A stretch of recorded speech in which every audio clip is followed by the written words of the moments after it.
Good evening, everyone. Welcome to the Live Team Alliance training session for Monday, March 11th. The time right now is approximately 9:11 p.m. 9:11 on 3/11. Okay. For all you lotto players, you might want to play those numbers. Welcome, everyone. We're getting started with training for this evening. Before I get started, as usual, I would like to welcome our new students, those of you joining us in training for the first time. You guys have definitely made a very, very powerful decision by training here with us. There's a lot of information that you're going to learn as you train, not only about the market and how to interpret and read the market, but you're going to learn, more importantly, a lot of information about yourself. The market is going to reveal to you how little patience and discipline you have, and the reason that I point those two things out in particular is because you need both of them in order to trade profitably over the long term. They are not optional. If you want to win and be successful, you're going to have to learn to be patient, and it's going to have to become a part of you at a high level. Okay, so I don't want you to be afraid of that because it goes against the grain of what you're probably used to. In general, we're used to just having things fast. Patience is the exact opposite of that. It requires that you wait for things to come instead of wanting them to come faster. The market is something that we deal with on a daily basis that requires that you have a very high level of patience if you want to be profitable. If you want to lose your money, you don't need patience at all. Just go ahead and trade. Very easy to do. If you want to win, being patient is imperative. It's not optional. And you will soon learn that as you begin training here. So, those of you who are new, those of you who have been here for quite some time, everyone who is under the sound of my voice, inside of the playlist, video number 301 is the only training right now that you should be watching. I understand that many of you are, used to going into the playlist and watching different videos. Trust me when I tell you, video number 301 is the only training that you need to be watching for the time being. This is the training that we actually did last night. And that training is going to familiarize you with everything that we do. Okay, it's not just focusing on one aspect of what we're doing. You need to be aware of the entire protocol that we use in order to enter into the market. Our protocol consists of 3 components. All 3 of them are necessary. And just like I did yesterday, I'm going to focus in on the parameters because the parameters are at the end of the protocol. So, in other words, the rules or the parameters that we utilize to enter into the trade, they are at the end of the protocol. It's not the first thing that you're doing. It's the last thing that you're doing. And you will see how the first 2 components of the protocol tie in and lead up to the parameters actually being applied in the market to get into the trade when the market has presented us with what we need to take the trade when it comes. Okay, so this is full clarity. As a matter of fact, that was the name of the training last night. That's it. It's just full clarity. So I'm going to build upon that in tonight's training as well. And I'm just going to continue to do this every night because it's the reinforcement and the repetition that allows us to learn. That's how you learn, through repetition. So if things seem repetitive, it's supposed to be. If it seems monotonous, it's supposed to be, because this is how you're going to learn the protocol that's going to lead to you winning. And our only goal, the only goal that we have here, is to win trades. That's it. So everything that we're doing, including working on ourselves and our self-control, plays into what we're going to need to do when it comes to dealing with the market and winning trades. Like, that's all we're here for. We're not here to learn how to trade and, oh, we can look at 4 different markets and, you know, we can get 3 trades a day. No, that's not why you're here. There are going to be days where you don't get a trade. In fact, today was one of those days up until about an hour and change ago. There was no opportunity to do anything all day. This evening, the opportunity presented itself, and then the follow-through came, and we entered into trades.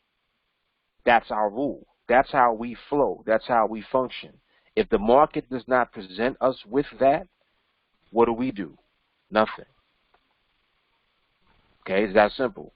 So that's the discipline that you're learning. There we go. I love that. Matthew said, how not to lose 101. There we go. How not to lose 101 on video number 301. See how that flows? It's the vibes, man. The vibes. All right, so we begin with the environment in the market. Right now, we actually still have Mark's rule in effect. Don't worry about if you don't understand what Mark's rule is just yet, because you're going to understand by the end of tonight's training, and that's all you're going to be exposed to from now on. All you're going to do, push that close, all you're going to do is learn how to recognize Mark's rule and then ultimately wait for the market to give you trades. If the market does not give you trades and follow through, then so be it. That's automatic DQ right there. Close the ticket. See how fast I did that? It's over. We don't spend any time. We don't waste any time. We do what we're supposed to do, and that's it. Discipline, patience, self-control, execution. All right, so beginning with the environment, and I'm going to be brief with the first 2 components because I want to get into the parameters in more detail. Actually, than I did yesterday. I want to really focus in on them and go into how they tie into the first 2 components. So the very first thing that we do when we come on this chart is we look at the environment in the market. Now, what does that mean? We specifically focus on how fast the market is moving.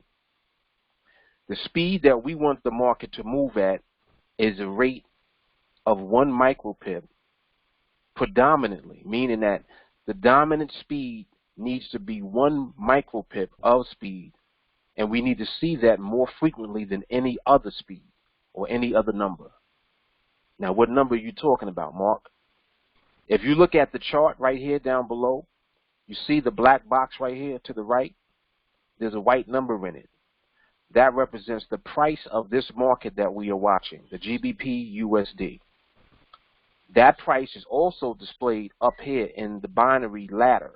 That's what this is called, where these strike prices are listed. These are the actual options that we are trading, 5-minute binaries, okay? Up here where it says indicative price, this indicative price is the same price that you see down here on the chart.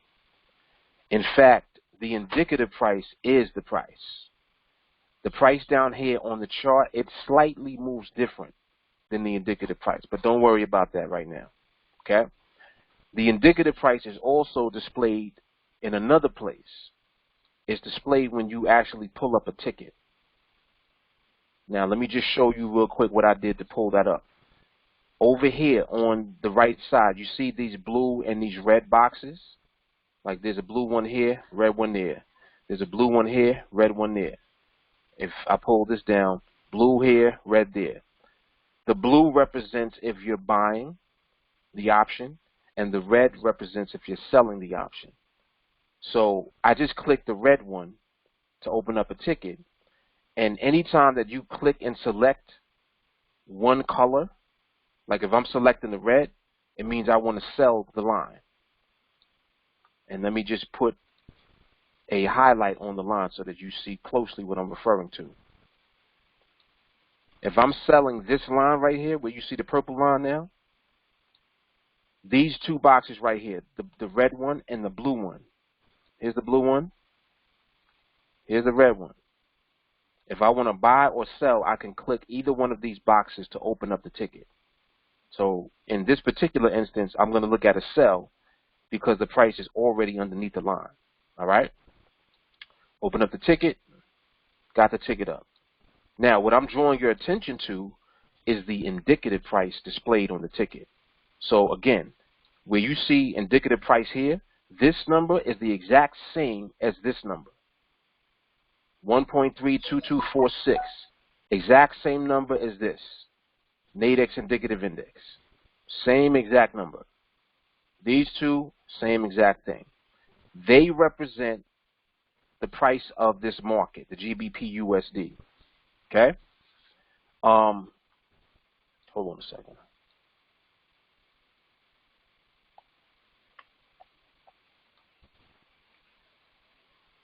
Okay. So when we're measuring the speed of the actual market itself, what we're doing is we're looking at the indicative price. The very last digit of the price is what is referred to as the micro pip. Right now it's at 5.3. You see that last digit is 3? That's going to change. Watch. It's at 5.3 right now. It's going to change.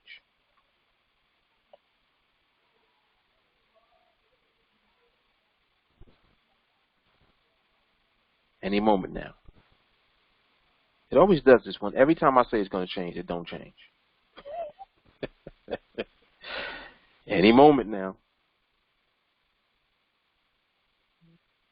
Any moment now. Okay. Jesus. So it just went from 3 to 4 to 5. You saw that? That last digit just changed twice. It changed from 3 to 4, then 4 to 5. Now it went from 5 to 6. See, it's at 6. Now it went to 7. See that? It just changed 5 times. Each time that it changed, it only moved by 1. That's what we want to see. We literally want to see the movement 1 micro pip at a time. Whenever we see that, we know that if we're seeing that the most frequently, that we're in a slow environment, that we're in a slow condition. This terminology that you hear me speak, condition, environment, we're talking about the first component of the protocol. This is the first of 3 parts. This is the environment that we're looking at right now. When we're measuring by looking at that last micro pip and how many times it's moving, not even how many times it's moving, how many micro pips it's moving by. We want it to be moving at a rate of 1 micro pip at a time, and we want it to do that with dominance. So that needs to be the dominant speed that we see. Okay? Now, once we've established that we have that environment, now we move on to behavior.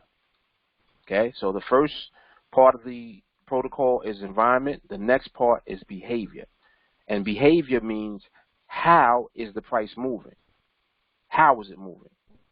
And what we mean by that is we want to know when the price moves, is it holding or is it moving around, jerking around, not staying where it moves to? What we want it to do is actually stay wherever it goes. We want it to hold wherever it moves to. So we want it to move and hold. And that's the exact terminology of the behavior that we're waiting to see. Move and hold. So this is a very specific behavior. And the way that you remember it is you take a scenario, and let's use this one as an example. Let's say that this was the option that we were looking to trade. If you were actually in this trade, right now you see how the price is underneath the line? See how this box is underneath the line right now? It means that if you're going to win this trade, the price has to stay underneath the line. It has to stay, and it needs to hold. It's already under the line. It would need to hold under the line. You see how you're associating the terminology with what it is actually doing? So it needs to move. Once it moves into position, it needs to hold that position. That is exactly the behavior that we want to see, the move and the hold. We want it to move, and we want it to stay wherever it moves to. That's simple. So anytime you're confused, which you shouldn't be, but if you are, just in case, ask yourself, well, how would I want this price to move if I was in this trade? If I was selling this line, how would I want the price to move? I would want it to move away from the line, and I want it to stay away from the line. I want it to move, and I want it to hold wherever it moves to, because I know that that represents a win for this trade if I'm selling. That's how you remember move and hold and what it should look like. Okay? If you see it moving away from the line, then it's coming back up towards the line, it's jerking. That's not what you want to see.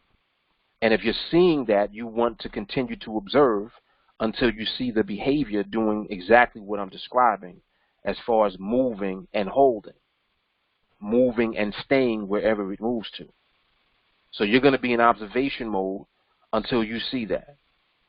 Okay, now, once you see that, and also, just so that we're clear, you're performing this at a very specific time during the 5-minute period of the binary, because these are 5-minute binaries that we're trading.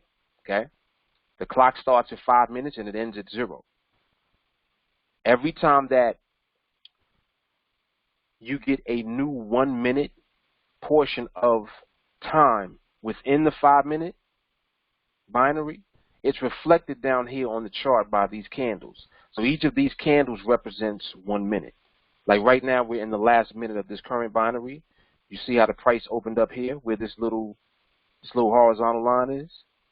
This is the price right here, 322.02. That's exactly where the price is right now, relative to this line. It's down here. And it's the last minute of the binary. So what the price is doing during this moment, during this last minute, whatever this price decides to do is going to determine who wins or loses this trade for this strike. If the price right now was to push up and end above this line, whoever bought would win. If it stays underneath this line where it is, whoever sold would win. Whatever the price decides to do will determine the winner and the loser. That's simple. That's how simple binaries are. It's very simple.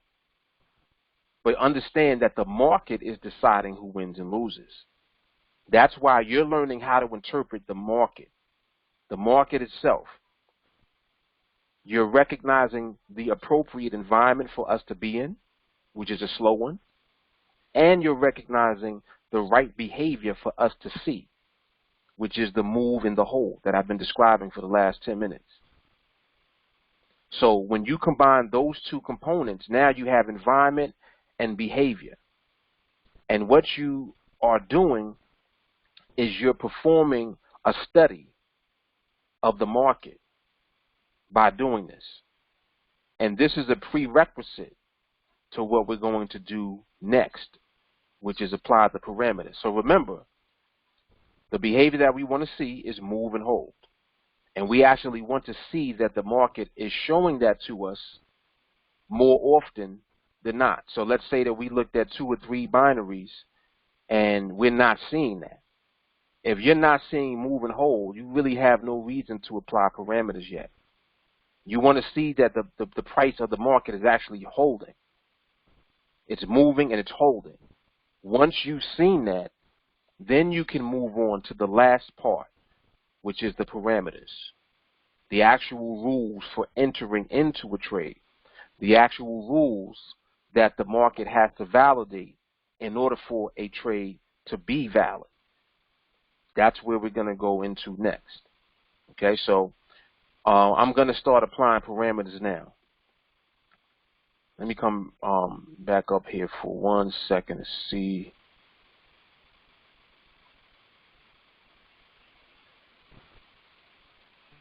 Let me read the comments real quick.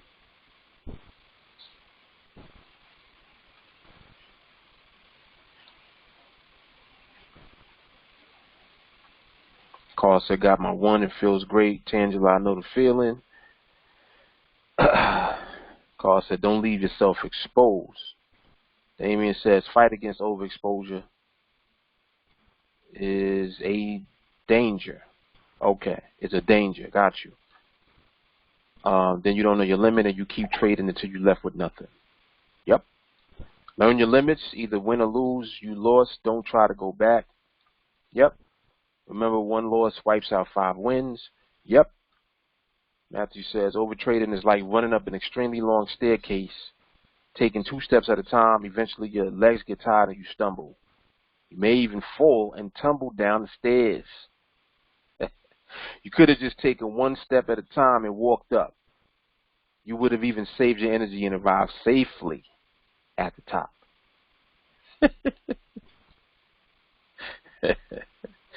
See, that's why Matthew was Buddha. Damien said, whoever said that, you get a like. You know who said that. Damien says, well, Devin said to move away from the line. Yes. Yes, away from the line, and you want to stay away. Yes, Carl says move, hold, and away during the last minute. Yes.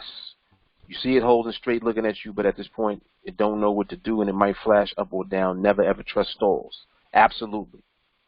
Carl says agree. All right, very good. So we all on the same page. We are on the same vibration. All right, so now when it comes to applying the parameters, understand that we only applied the parameters once the first 2 things have been done. So what I'm referring to specifically, and let's keep an eye on this right now, the parameters basically are as follows. You see right now you got, well, now you got 6 micropips, 7 micropips. It's actually back ticking. It went from 5 to 6 to 7, and then back to 6 to 5, back to 6 to 7. That back tick disqualified that trade. So anytime that any of the parameters are violated, you can't take the trade. I don't care how good it looks. Like I know that you're looking at this, like, ooh, that, you know, that's probably going to hold, because you're looking at how the behavior has been, and you're assuming that it's going to hold, but you don't know that. So you do not violate the rules for entering into trades. Don't do it. I don't violate the rules. You don't violate the rules. This is why you're going to win your trades. It's the reason why I win trades. It's the reason why everybody here who wins trades when we follow protocol. If you do anything else that deviates away from the protocol that you're learning, that's when you basically position yourself to become vulnerable. Vulnerable to what? To the market slapping you. And market slaps hurt. Hurt your pockets. And it, you know, it's very interesting because I think that you physically feel like you got slapped when you lose. That's what it feels like. That's the perfect equivalent analogy to use. Is a slap, because that's what it feels like. Like the market just does something just out of nowhere. Like you expecting one thing to happen, the market has decided to do something else. And it can be anticipated through our protocol. Our protocol will prevent us from getting slapped. That's really what this is about. It's avoiding losing. Because the market will more often than not do something that will cause you to lose a binary. So what we're waiting to see is for the market basically and literally to become in sync. So our protocol is designed to let us know when the market is in sync. Let me repeat that. Our protocol is designed to let us know when the market is in sync. So understand that the market is the king. It's not us. None of us is that good where we're better or we're smarter than the market. Okay? The only thing that even gives us a chance is Mark's rule. That's the only thing that's even given you a chance to survive the market long term. I assure you. I assure you. So, we're going to run through the parameters. We're going to run through the parameters. And if you guys have questions along the way, you can feel free to enter your questions into the chat. We will get to them. And please ask questions. If you don't understand something, ask. That's the only way that you're really going to fully understand and grasp it. If you're understanding it on your own level. Oh, excuse me. All right, so first parameter. Once we have recognized slow environment and we know that we're seeing the move and hold behavior at the end of the binaries, we move on to applying the parameters. Very first thing that we do is on the clock, we wait for 1 minute and 30 seconds to be remaining. Well, why are we doing that, Mark? At the minute and 30 mark, what we're going to do is we're going to confirm our environment. What do I mean by that? What are we going to do specifically to confirm that we're in a slow condition? Bingo. We're going to measure the speed. So like right now, we had 1 minute and 30. We're going to measure the speed. And all we're doing is looking at the last digit. 6 to 5, that's 1.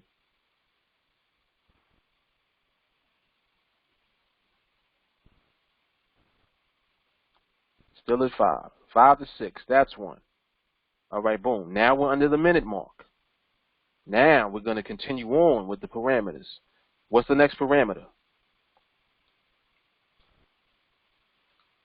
What's the next parameter? Come on, y'all. Bingo. Distance. So when this goes to 185, we needed to go to 184. See how it's at? Now it's at 5. It needs to go to 4. If this goes to 4, and you still have price in here, you pull the trigger. Almost had it. It was at 5. Still at 5. And it's still stalling there. Now, we want that 4 because we want the extra micro pip away like it does it now with 10 seconds left. So it was close. That one was close. That one was very close to an entry. That was a good example to show you of the discipline that you need. Because even though it was close, you didn't hear me say, oh, that's close enough, I'm taking it. I didn't do that. I didn't do that. What I did was not take the trade. It looked good, you know. We all looking like, man, that looks like it's going to hold. And it did hold. But was it valid? Simple question. Was that a valid trade? Nope. And as hard as that, like, that's a hard pill to swallow. It's like, damn, man. That was good. We could have took that, Mark. Nope. We don't violate the rules. And this is why I said in the beginning, the market is going to expose you very quickly. So anytime that you deviate and you violate any part of the protocol, that'll be the trade that you lose. Like, you may not lose all of them, but eventually if you continue to do that and you create a habit of violating the parameters or violating any part of the protocol, like, you know, I'll give you another example. Let's say that all the parameters are met, but the market's too fast. What can you do with that? What are you supposed to do? Can you take it? You got all your parameters. Can you pull that trigger? Nope. Can't do it. Why? Market's too fast. You see? You have to realize you can't hide from yourself. You know that the market is too fast. So who are you trying to fool by taking the trade? You can't fool yourself, and you definitely can't fool the market. You see? So accountability is something that is built into the process that we use. So let's break down how we get to the point where we can actually take a trade and pull the trigger on the trade. First of all, let's say that just now that trade actually was valid just now. If that was a valid trade, then this would have represented what we call Mark's rule, or MRMH. Everything that this did, with the exception of actually not giving us the extra micro pip, we'll assume that it was valid. Let's say that it was a valid trade. Now, it wasn't a valid trade, but we're assuming that it was. If this was a valid trade, you see how the behavior on that, it held at the end. It gave you the move and hold at the end. If this represented a valid trade, all of that was in place because we're in a slow condition as well. So we got the environment, we got the behavior that was valid at the end, the move and hold was there, and it was a valid trade. That's Mark's rule. So now, once you see this, you're literally observing Mark's rule. So understand that if there is no Mark's rule present, and for us right now, there is a previous Mark's rule from earlier before we got on training that we can still use and apply right now. So in other words, right now, you can actually take a valid trade when it comes, based on the fact that we already have Mark's rule because we've observed Mark's rule. So understand that Mark's rule is not a trade that you take. Mark's rule is a valid trade that sets up that you observe when the market is in the slow environment and when it ends with move and hold. That's why it's called Mark's rule, move and hold. Thus the acronym MRMH. So anytime you hear MRMH, Mark's rule, move and hold, anytime that you hear any of that, that's what it's talking about. Now this one right here might sell. Let me see. Nope. It just went from 6 to 7. Back tick and it's over. All right, close it out. See that? Disqualified. Anytime that the trade is disqualified based on the parameters, it's over. Like, it's over. You're not doing anything else. That's it. It's over. Over more. It's coming back down. Can I jump in after? No. But it's going to hold. No.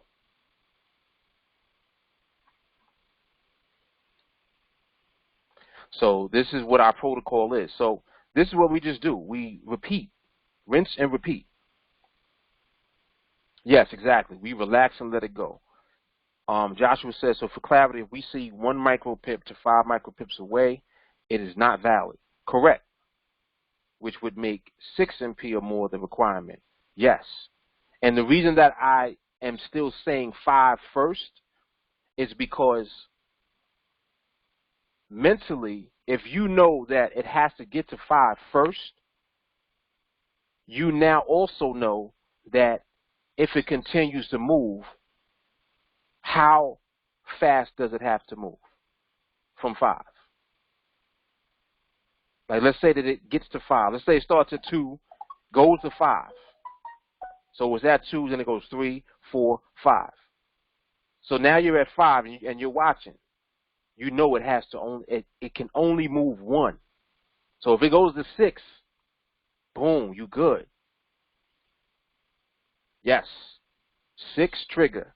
And of course, as you get good at it, you'll see 6 and you'll still watch the option pricing.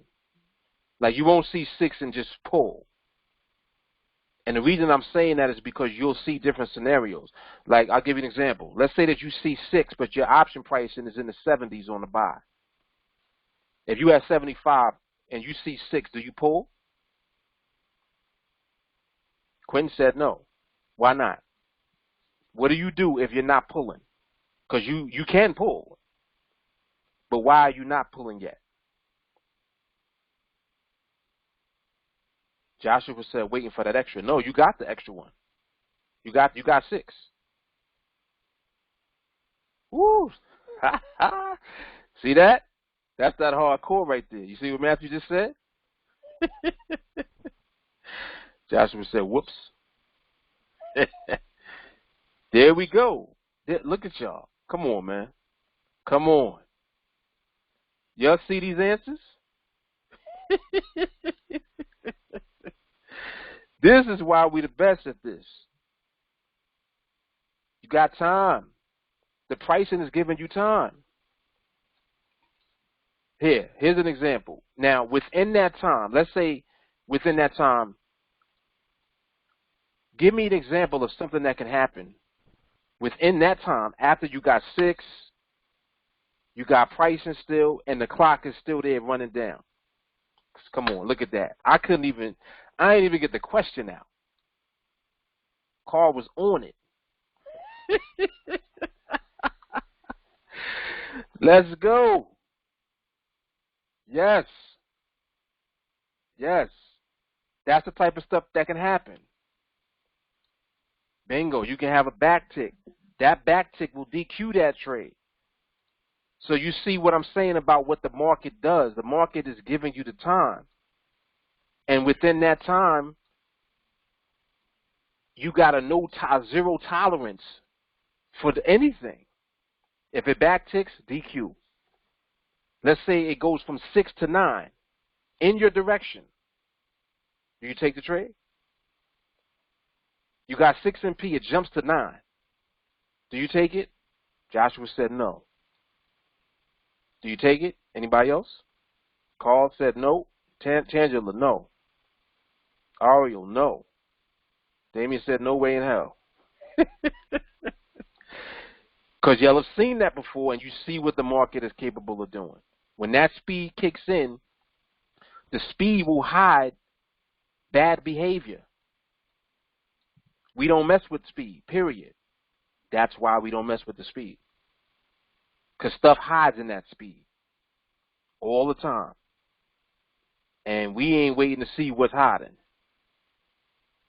We're going to leave it alone. Period. Yes, speed kills. Yes, it does.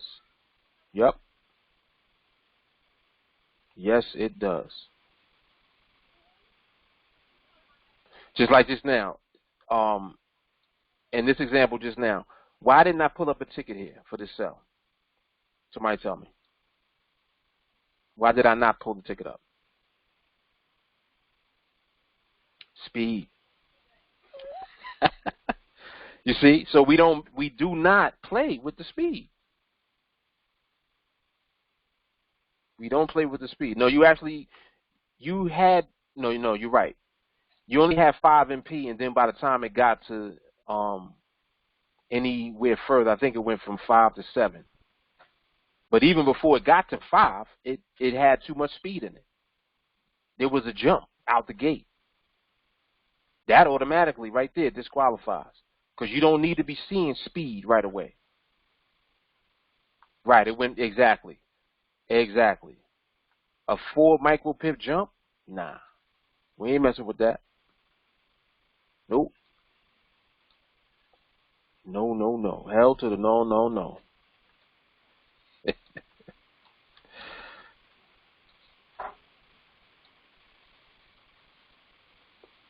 So right now we're applying parameters.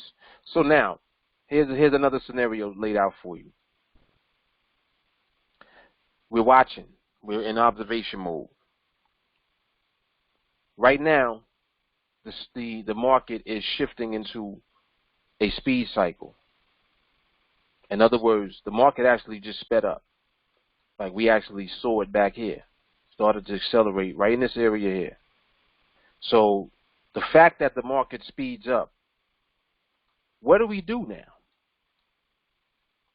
Like what do we specifically do now at this point? If the market speeds up, you got Mark's rule on the chart. What do you do now? Matthew said you chill. Carl said nothing. Joshua said it's cereal time. I definitely agree with that. Aria said nothing. Tangela said watch. Stan said wait. Wait for what, Stan? That's actually the answer I was looking for. Tiffany said, wait and watch. What are we waiting for? Carl said, slow condition. Woo! Tiffany said, speed to slow down. Let's go. See, so if you know that the market sped up, you know that that cycle has to come back in, because it goes out when the speed increases. Eventually, it'll come back in, and the speed will slow back down again. Now, what else do you look out for aside from the speed up? What else do you want to look out for? Whew. Joshua said the way it moves. So you still looking at the last minute of the binaries, huh? You still watching the behavior, ain't you? So what could happen that would actually lead to you resetting the Marx rule? Specifically, give me a scenario or something that'll happen on the chart where you like, you know what, we resetting everything. And be specific. Joshua said jerk. Jelani says behavior goes out. Explain that. Jelani, explain that in more detail. Damien said they'll tell you so much of where you are. Look at the last end of each binary pertaining to your last 20 minutes. Mel said jerk. Damien and Jelani are right there. I want y'all to elaborate on that. Woo, there it is. Matthew said dominant, unprofitable behavior.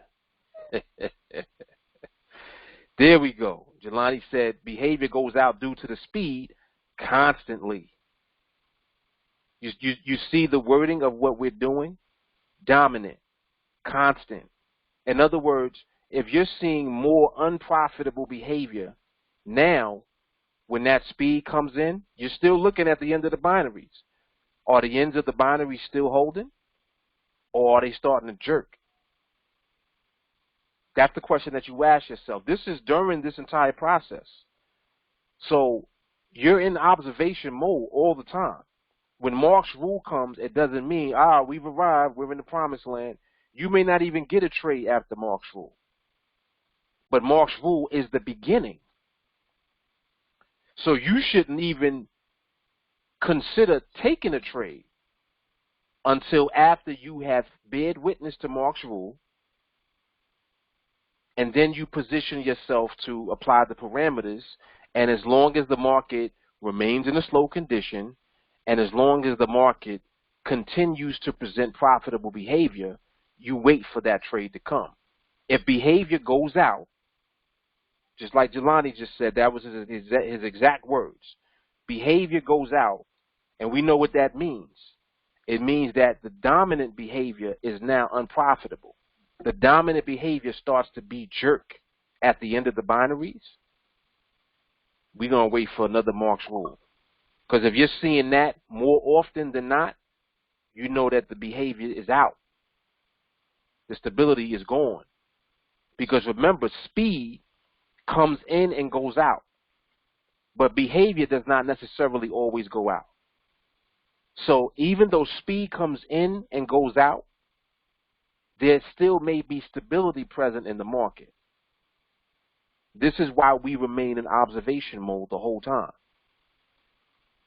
Because if the speed comes in and then it goes back out again, and the market slows back down, if during that cycle the behavior was still profitable, dominantly, now all you're waiting for is for the market to validate your parameters, because behavior didn't go out. Speed came and went. When the market slows back down again, you wait for your trade to set back up. In that scenario. But if the actual behavior goes out, that's when you reset Mark's rule. And this is good. This conversation right here is exactly what we should be talking about, because this is a question that will come up frequently, because you guys are learning to only wait for Mark's rule first. So you're not even doing anything until you got one. If you don't got Mark's rule, are you taking a trade? Nope. If there's no Mark's rule, there's no trade to take. Even if there's a Mark's rule, there still may not be a trade to take, because the market still has to validate that trade while we have the slow environment present, while we have that behavior still present. The market has to validate that trade, that entry, after Mark's rule. If it does not do that, then we ain't no trade. Still. But we know what we're waiting to see, and the market either give it up or it don't. That's what's so beautiful about this now. You're trained to just sit and wait for the market to give it to you.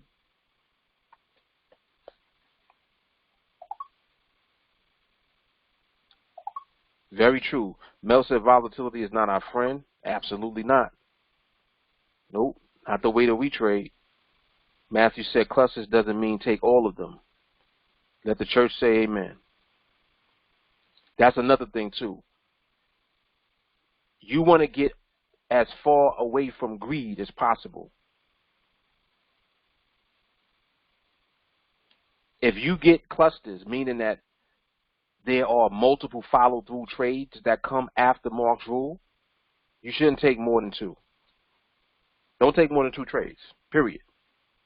Just relax. If you get 1, be happy. You get 2, like go get a sandwich and don't come back until the next day. Like go make a sandwich.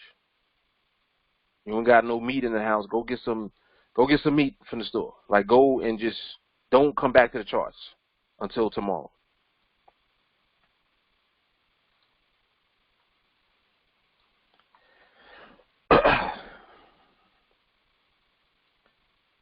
Parameters.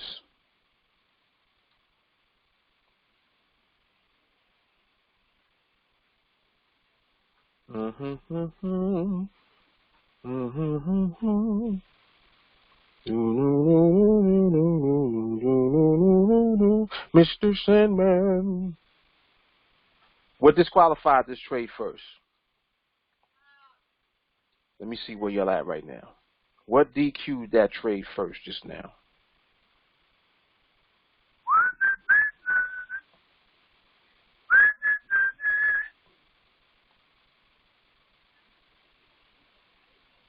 Yep.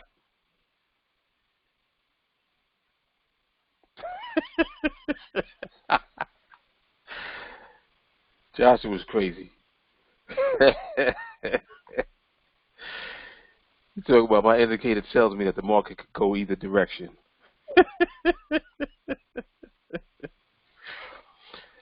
So Mel said that was his issue, knowing when to stop after Mark's rule. Yeah, 2 trades, man.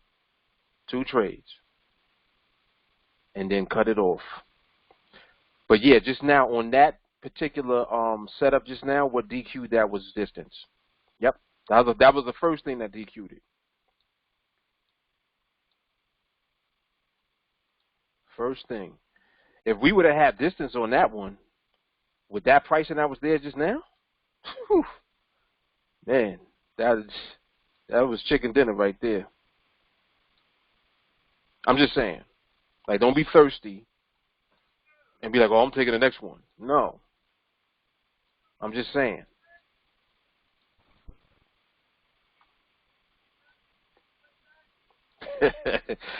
Yes, barbecue chicken. And that's funny because I got some leftover barbecue chicken in the fridge. I'm going to hit that up as soon as we get off here. Literal barbecue chicken. Thank you, Edmund, for reminding me. See, that's how, like, our vibration is that crazy. Because we all be talking about the same stuff that we just be doing in life. Somebody mentioned cereal earlier.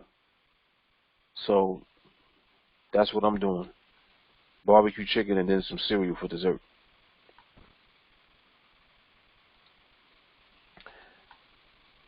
All right. No, not together, Ryan. Not together.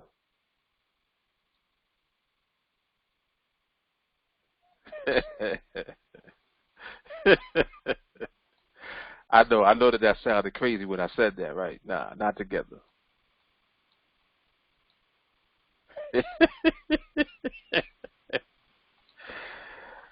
Oh man, that's over the top right there. So I want y'all to notice something too that took place since we've been on training. Um, we came on training, had Mark's rule before we got here. Trade almost set up back here somewhere. I think it was this one. That one almost set up, right? We saw the speed cycle go out. In other words, speed came in, right? Look at what it's doing now. Slow back down, right? Well, hopefully it'll stay there. Stop bursting. But basically what we've seen is that the speed went out, but the behavior didn't go out. Behavior is still intact. So you continue to just monitor. You wait. Excuse me. You wait for the market to get in sync. When the market gets in sync, you'll know it because the trade will set up and it'll be right there in your face. It's not going to be anything where you're wondering about it. You're going to see it. You're going to look at it and be like, oh, there it is. And you just take the trade. You just take the trade.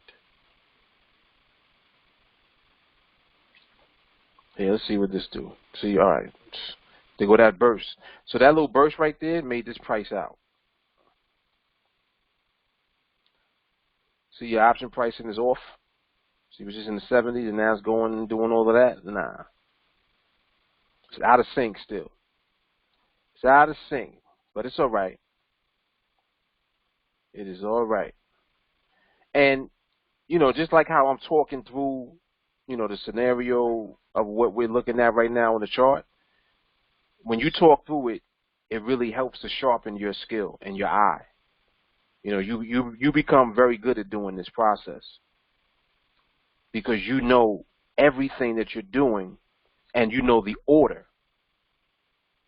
You know what I'm saying? Like, you know the order in which you do everything. And because we train the way that we do, eventually you'll be able to do this literally without even thinking about it. Like, you know, any one of us who have been training at a high level, we come on the chart and you just know what everything is already. Like, you know if there's a slow condition present, you know what your behavior look like, you know when the market is not stable but it's getting closer to getting stable. Like, all the little nuances that you see us do, all those little nuances, you know how you learn them? Through training and just the repetition. Even if you are, you know, I know many people have jobs and, you know, like you're at work and you can't necessarily watch a video, but you can turn the video on and just listen. Even if you're not looking at the screen, just listen. Listen to the repetition of what we do over and over and over and over again. Like, there's literally more than 300 videos in the list. That's how long that we've been training for, and the training has evolved. It hasn't changed because it's the same core principles that we had out the gate, but more and more has been revealed as, you know, by way of me being able to articulate the process and the intricacies of the process. Like, it's broken down now, piece by piece. And even the you know, the things that in the past were subjective for me, where I was like, yo, I really can't explain, you know, certain things to you. Like eventually you just feel the market. That feel the market, that term, you guys are actually seeing how to do that now, because Mark's rule basically puts you in position where you don't have to understand what that means yet. You don't have to know what it means. Mark's rule is going to force you to do it. Just following the protocol is going to force you, literally, to begin to feel the market. You're not even going to know that you're doing it. But your actions will reflect that you're doing it. Because by the time you take a trade, it'll be the same trade that everybody else is in. Because it'll be the one that came after Mark's rule on the follow-through. And this is what happens. This is what happens. This is why we train the way that we do. Like, you know, I don't just say these things just to say it. This is really what goes on. And it's very powerful. Ryan said he does it 8 to 10 hours a day while at work. Carl said he does that as I talk. He sees the chart in his head. Yes. You see, yo. See, now y'all are getting into visualization. And it's real. It's man. Ryan said paints a seamless image. Matthew said, yep, that term is what drove me to always be training. I wanted to see things as clear as the blue sky. Adam said Mark's rule gives you confidence. Yes. Yes. See, it forces you. Like, it literally forces you. Like, you know how some people are just hard-headed and they just be doing stuff? That's a human thing. It's not, you know, it's not unique to the person that's hard-headed. It's the same way that your kids just don't listen the first time. You tell them something like you got to tell them something like 5 to 8 times before they do it. Something simple. Turn that television down. Okay. That's one. Turn the TV down. Okay. And by the time you get to the 5th time, they hear the elevation of your voice, and then they'll do it the 5th time because now you're yelling at them. You see what I'm saying? It's the repetition. So it's the same thing for grown folks. You got to just be yelled at sometimes. You got to get yelled at. If you in a group chat and you come in there talking about you took a trade, you already know what the question is going to be. There's only going to be one question. And then as soon as you're asked that question, you immediately, right, why did you take that trade? And you know what the answer is going to be, right? Oh, I took it because it had the distance and it was in a slow environment and, you know, it looked good. Then that next question is, did you have Mark's rule? Then you'll hear crickets for about 3 to 5 minutes. They won't respond for like 3 to 5 minutes because they got to think about the answer now. And at first they'll try to think about a defensive answer, but there isn't one. Like they sitting there quiet trying to figure out how to answer it. And you know what I'm talking about. Some of them just go away. They won't come back for like an hour.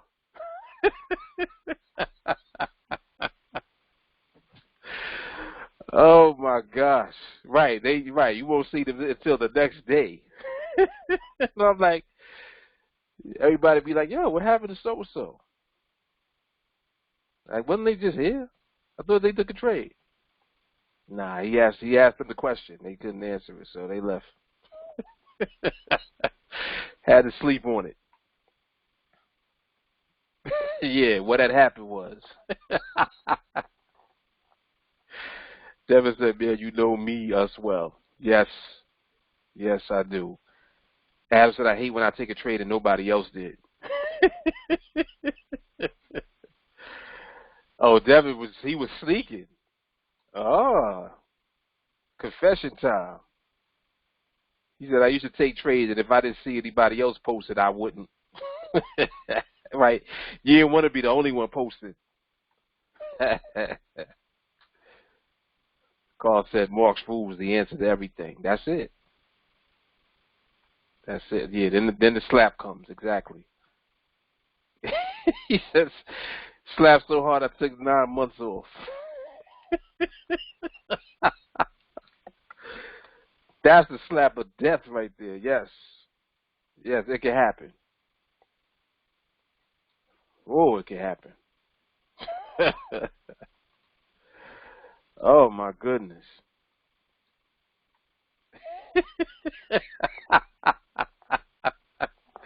I think that's what happened. I think so. Yes, the baby making slap.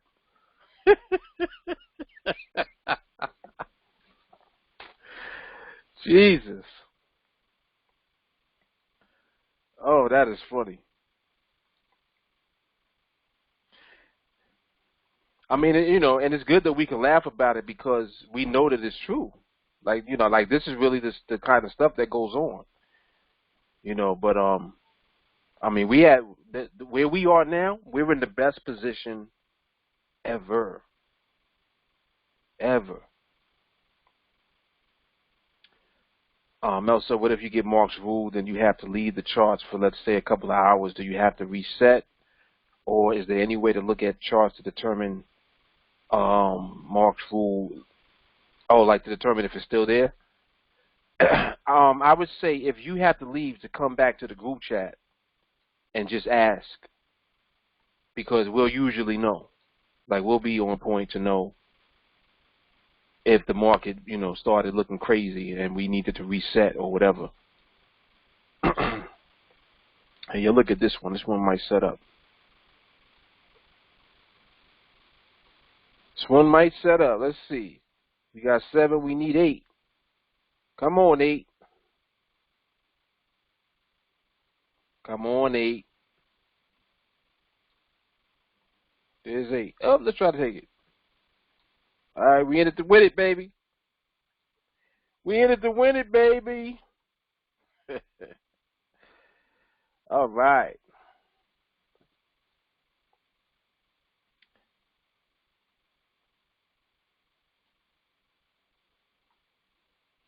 Joshua said I took his ticket.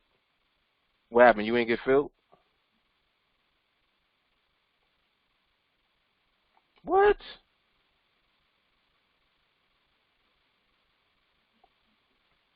Are we trying to blame me?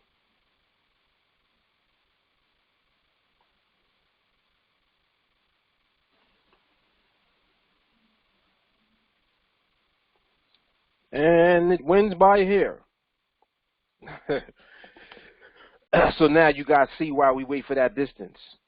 You see how price came and it backed off in the last, 10 seconds? But that price held above that line. That's chicken dinner right there. And this is what our parameters do. This is what our protocol does. This is what everything that we're training to understand does for us. It puts us in position to literally take advantage of when the market is going to give us money. It's just the way that things work out. It just is what it is. And I like to see these type of trades where it does something different than what you're expecting it to do or hoping that it does at the end. Because in spite of that, when you follow the protocol, you still win the trade. And I know that sounds arrogant, but there's a reason that we do everything the way that we do. It's because you're always prepared for the market to do something different in spite of what it is showing you that it's likely to do. So every trade is not going to be the same, but you want to make sure that you're taking the valid trades when they come, and that's it. Like, that's it. You just take it. If it's valid, you take it. Yep. If it's valid, you pull the trigger. After Mark's rule.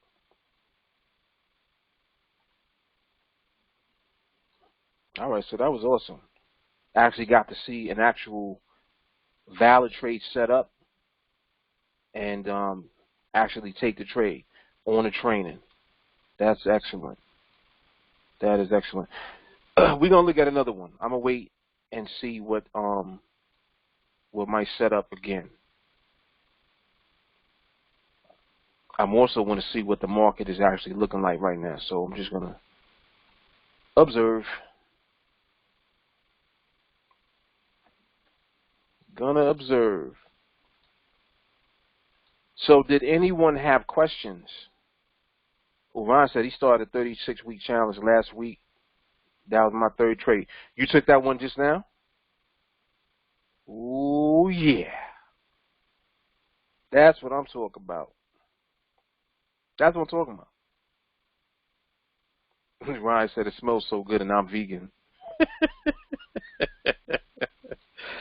Dimitri, you took it too? Synergy. Synergy. Let's go. Let's go.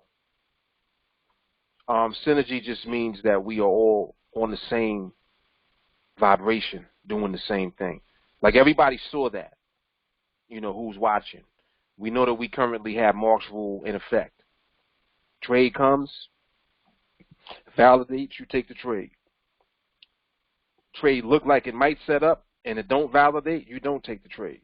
We saw an example of both of those because earlier you saw when I did not take a trade because it did not meet the parameters.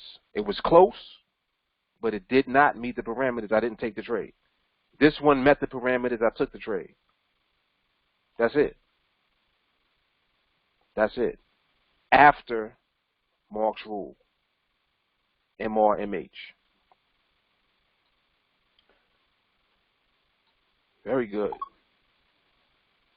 Very good.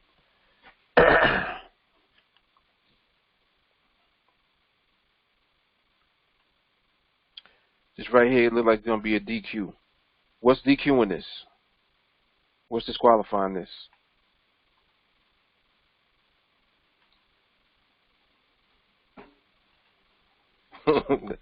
Too close, man. Yes.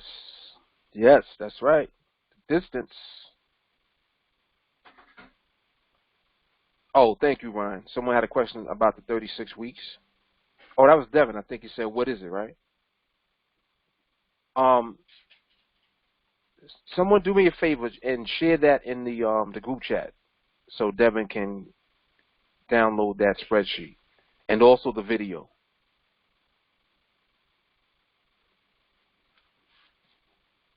I haven't spoken to Jay Carly today, so I don't know where she's at. But it'll be in the group chat in a minute, Devin.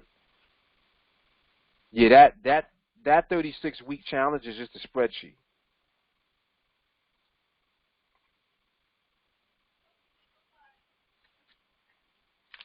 There, Juge.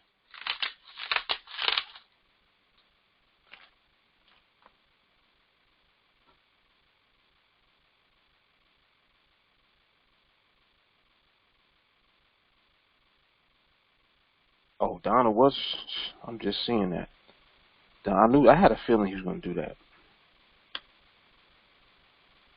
Had a feeling.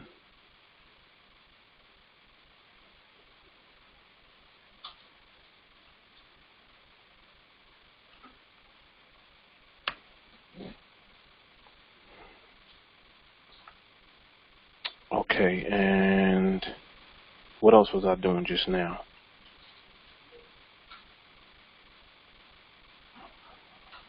Oh, the spreadsheet. Okay. Let me see something.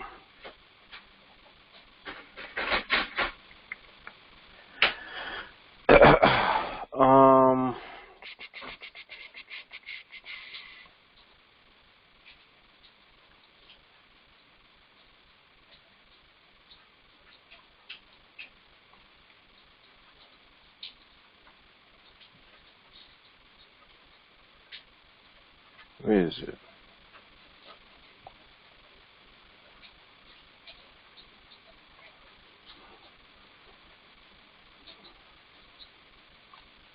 Okay, there it is.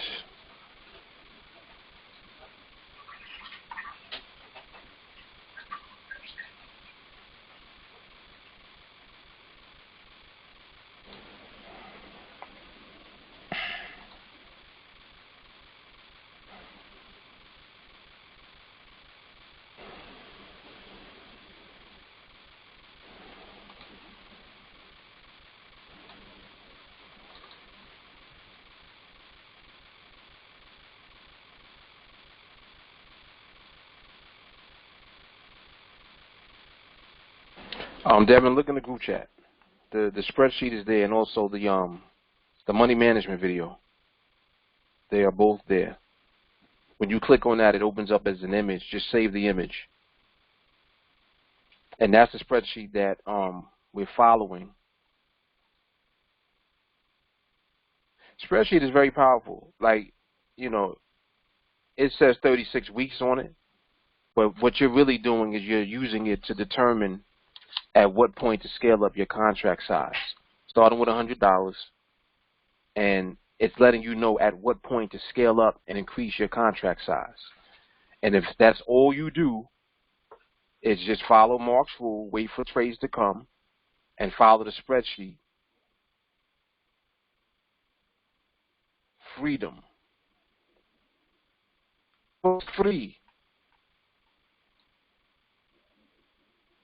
That's freedom right there.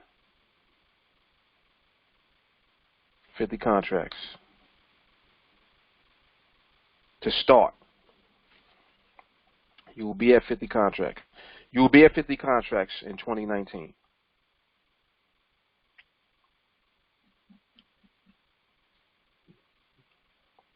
Those of you working full-time jobs, let the market give you these trades. The market going to give the trades up. If you just learn and follow the protocol and just train, nonstop training all the time, and you don't got to be, you know, insane with it, but you best believe if you press play and just listen to the training, you're training. Even if you're not looking at the video itself, just listen. Let it sink in. It's going to. It's impossible for it not to. You'll master this by accident. That's how solid the training is. It's so powerful and repetitive. You're not learning anything else. It's impossible for you not to get it, and it's going to be impossible for you not to do it, because you're not going to know to do anything else. That's it.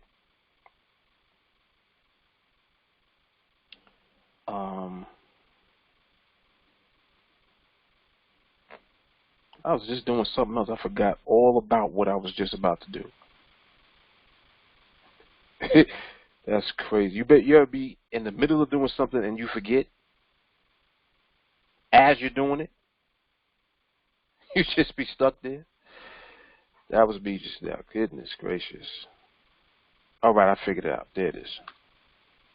All right, so we good with that.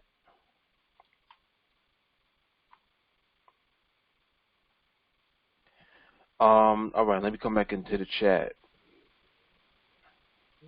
Yes, exactly. AKA Fire Your Boss. Bingo. Artie's in the house.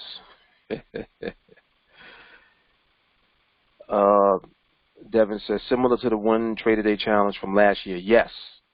Yes, very similar. Actually, even fewer trades. If you look at the spreadsheet, there's even fewer trades because I kind of wanted to get away from trying to, in your mind, think that you're going to get one trade every day. Don't even think in terms of, I'm getting a trade today.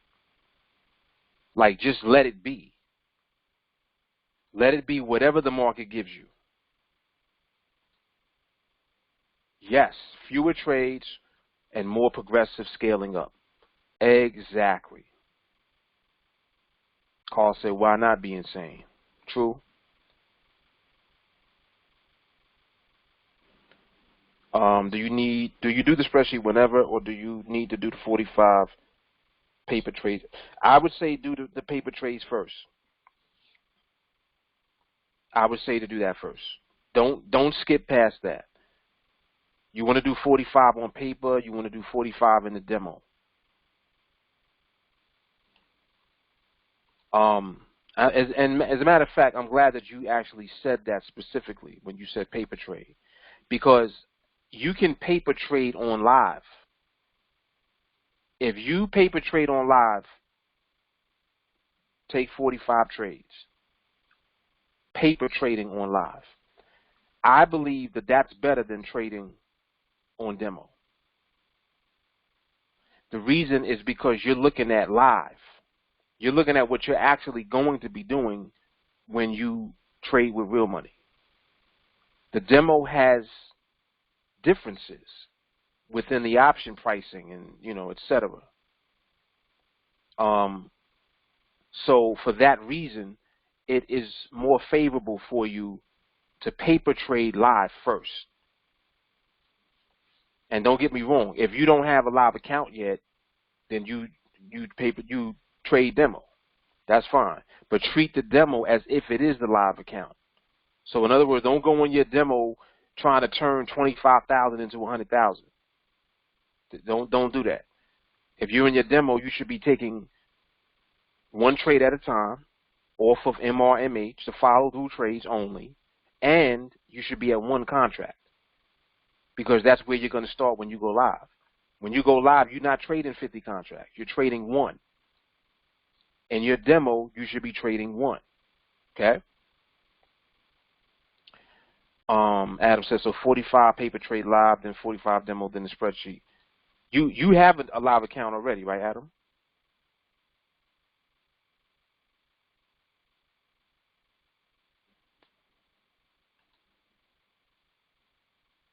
No, but I can get, okay.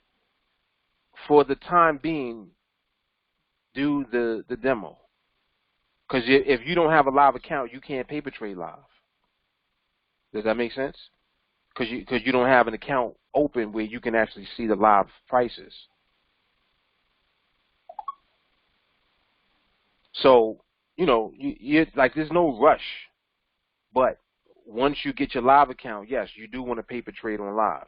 In the interim, use the demo and trade on the demo as if it is your live account.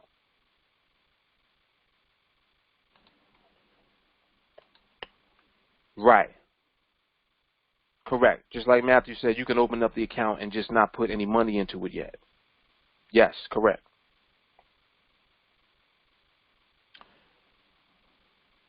Okay. And when you do that, because you're saying it, do both. Do the demo and do the paper trade on live, even if you're doing them side by side. Like if you can, do them at the same time. Whatever's the most comfortable for you to do, whatever you're comfortable with doing, do it that way. But paper trading on live, I recommend that, absolutely, for everybody. So even if you open up your account and don't fund it, that's cool. Open up your account, your live account, and paper trade on live. That is definitely going to put you in position when it's time to put money in there and trade for real. Definitely. Okay. All right, very good.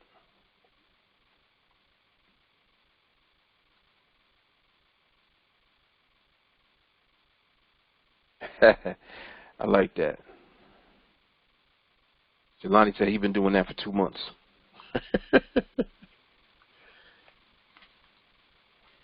You've been paper trading? Where you at so far?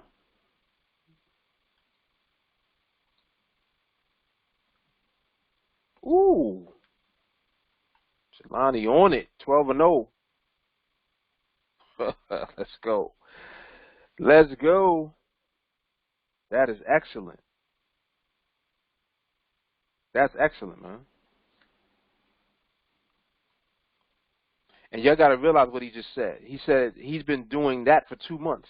And in 2 months, he's 12-0. In 2 months. He's not doing anything else. He's waiting for MRMH and taking that trade when it comes. And I can sense that he's even being more cautious.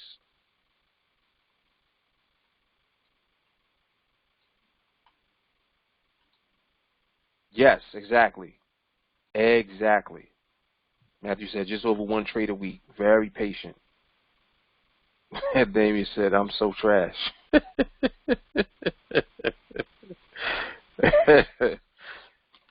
Damien is like 185 and whatever.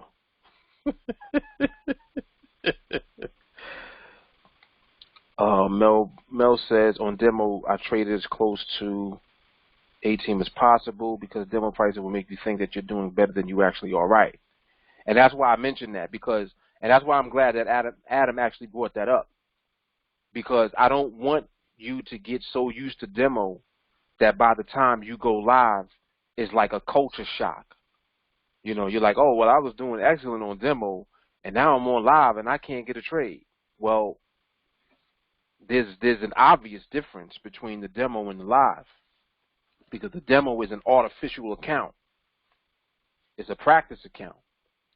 So there's going to be pricing available more frequently than there is on live, because live is showing real-time liquidity on the platform in real accounts, not practice accounts. So that's why there's a disparity with the option pricing and how fast the options price out and stuff like that. So paper trading live is the best. And of course, you can just transition your way to doing that. You don't have to rush. Like, don't feel rushed, because you still want to just create the right habits. And if you're on demo, only taking the follow-through trades after MRMH, you're creating the right habits. Period. This right here is priced out. So I ain't even pull up the ticket. That's priced out.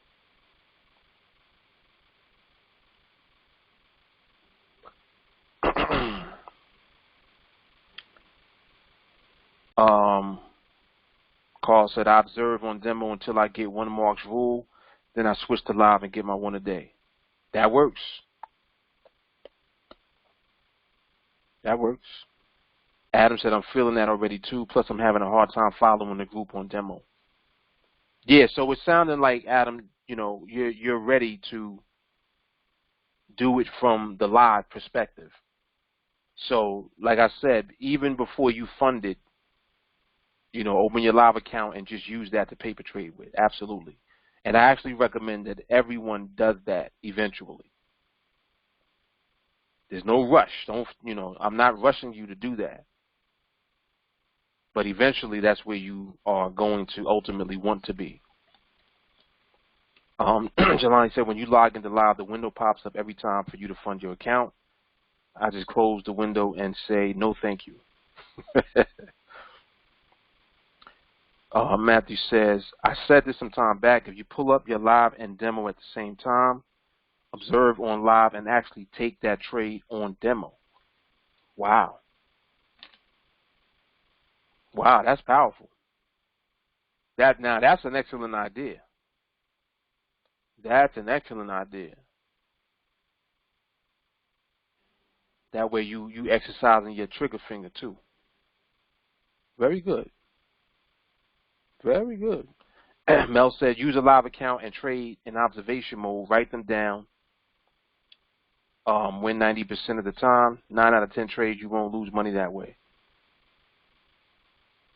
And we're going to get to 10 out of 10 trades, period. Like, you're going to just get to the point where you're not losing.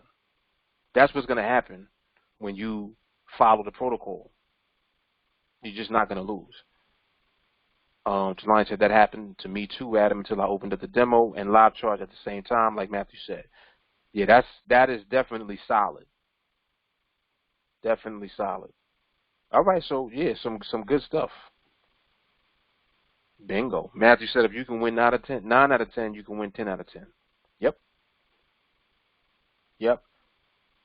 Like losing is not even in the conversation. I don't even know how to describe that other than that. How our conversation is not about losing.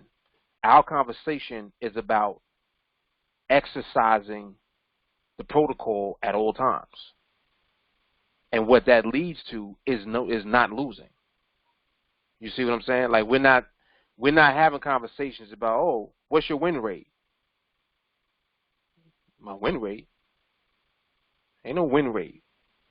I'm just gonna win. The question should be, are you waiting for Mark's rule every time? Exactly. That's my win rate. My win rate is all the time. You got to realize something. I think Matthew was, what, 6 months now without a loss. Is it 6 months now, Matthew? It's probably going on 7, right? Working on 7. Are you paying attention? Matthew's going on 7 months without a loss. I think it's Jeffrey. I think Jeff Hunter is 5 or 6 months without a loss. Someone else messaged me yesterday, told me that they ain't lose a trade since October last year. And they came in July. So that's July, August, September, October. So they went at least 4 months of just training. Not trading, training. And then by the time they started trading in October, he hasn't lost since. Come on, man. It's real. Yes, and Benito. I forgot about Benito. I think Benito's working on 5 or 6 months. Working on 5 months. There you go. Come on, man. Jelani said October 30th was his last loss.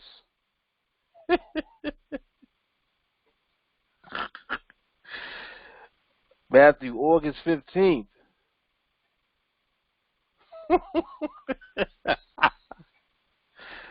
on, man. Mel said, I was just speaking worst case scenario because Mark's rule was going to win 100%. The only battles that you will lose is with yourself. Yes. Yes, that's right, man. Mel, you're 100% right. And you'll only lose those battles until you stop fighting them. Because eventually you're going to stop fighting yourself. And eventually you're just going to submit to the market, meaning that you just don't deviate. You just stop deviating. You're not doing anything other than what you're being trained and conditioned to do. The conditioning is what actually builds up your patience. And your patience is personal. So this training is an indirect way to build. It's an indirect way to self-develop. I think that's an accurate description of what goes on here. The training is an indirect route of self-development.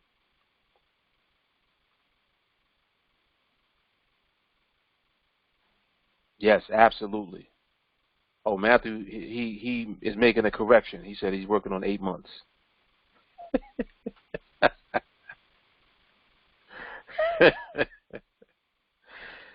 That's that 40+ stuff right there. We would just be forgetting.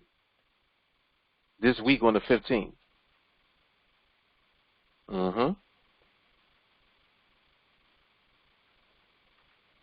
Adam said, we're not training to not lose. We're training on how to only win.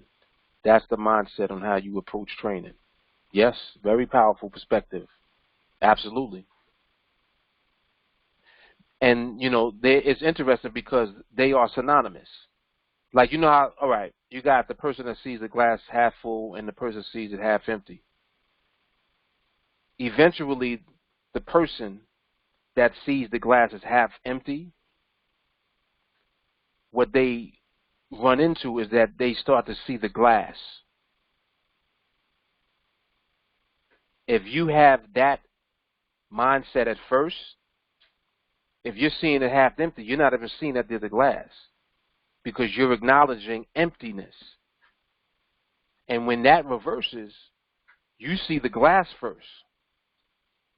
And then when you see the glass, then you see the water. So you see how just spinning around the perspective is what opens it up for somebody that has that train of thought at first. Because there's plenty of people like that. And it's really just a matter of switching the psychology. Yes, scarcity versus abundance. Bingo. Yep. Yep.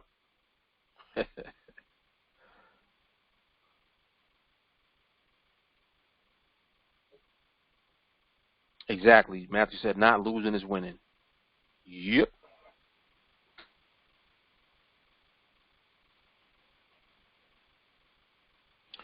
Adam said, when you try and avoid losing, it's in your mind that it's even possible. I know what you mean. I know what you mean.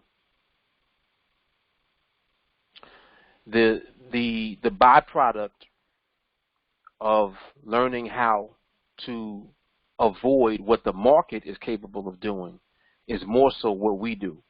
It doesn't even have anything to do with winning or losing yet. You're learning how to avoid what the market is capable of doing to you. The market will tear you up. Like, period. So by avoiding the wrath of the market, the byproduct of that is both not losing and winning.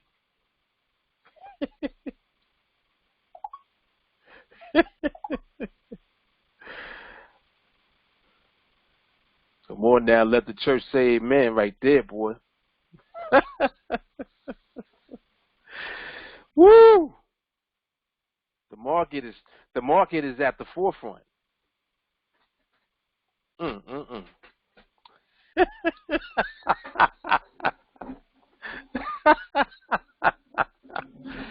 Yes.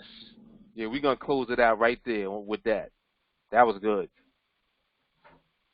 That was good. Thank you. Thank you, gentlemen. Y'all definitely brought that out.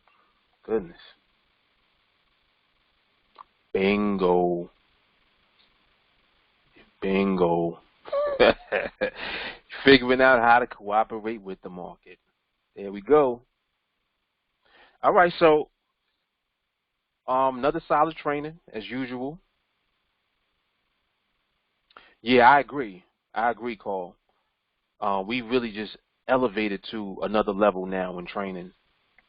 The only video that I recommend that you guys watch is yesterday's and tonight's. So number 301 and number 302. If you're new or if you've been here, watch last night's video, number 301, and tonight's video, number 302. Just have them on repeat. The training tonight will be available within the next half hour or so. We'll be back on training tomorrow night, same time, same place. And make sure that you stay connected in the group chat.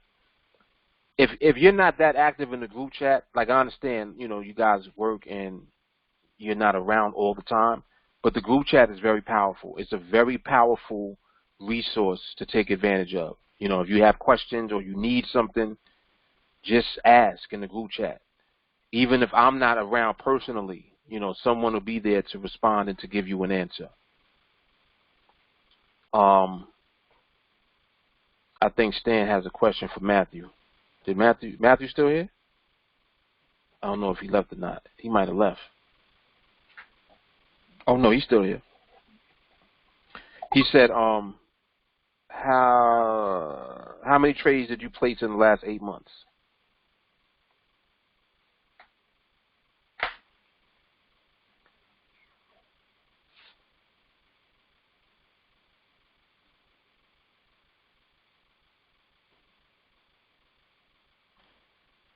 He said on average 7 to 8 per week. Sometimes more, sometimes less. And you do the math on that, and they all wins.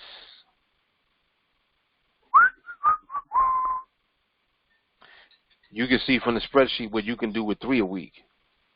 So there's some context for you right there. Good stuff. All right, so everybody have a great night. I'll see you guys momentarily in the group chat, and I'll see everybody on training mañana. Yep. My pleasure, Devin. Everybody have a great night.